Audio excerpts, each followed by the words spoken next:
May is Mental Health Awareness Month, and KDKA is committed to discussing mental health in a positive and constructive way to help break down the stigma surrounding it.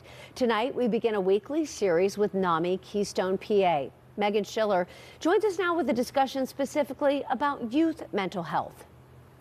I'm here with Christine Michaels, the CEO of NAMI Keystone PA, talking all things Mental Health Awareness Month. And today we're talking about youth mental health and what families need to know so they can respond early and effectively. Chris, thanks for being with us. Thank you for having me. Of course. Such an important topic. So we want to know, what do you think are the biggest mental health challenges right now facing our youth?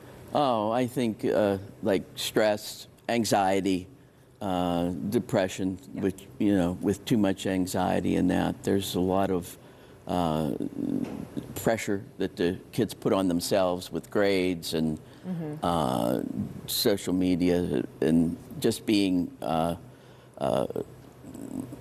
social and having the ability to have friends and interact and stuff like that. It's pretty rough on them now. It's like an added layer that kids didn't have back in the day. Right. And parents are having to deal with some things and look out for things that maybe they didn't have to before. What are some of those warning signs that you think that parents and caregivers or even teachers should be looking out for? If there's a change in behavior, if you have a youth that is typically outgoing and personable and talkative and that, and then they change and they're like more withdrawn, and then they maybe start to isolate themselves.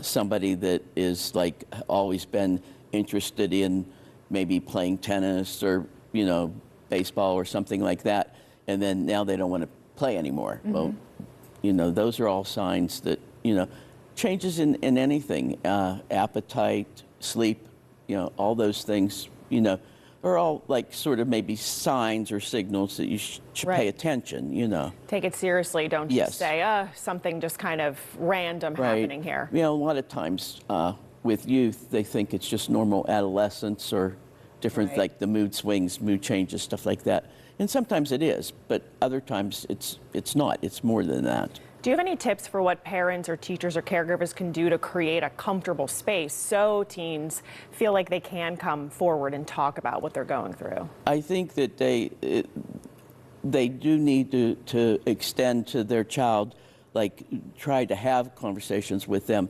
and if they think something's wrong, make it clear that they don't have to necessarily tell their parents. They could find somebody else to talk to, maybe a relative or a sibling or a family friend or someone that they're comfortable with, and it's just a little bit different than telling your parents. Right. But it's important to say it no matter who it's to, just any trusted person. Yes, well, yes. Chris, thank you so much for coming on here and talking about this topic for mental health awareness. We're going to be focusing on mental health every week here in May, so be sure to stay tuned for the next one.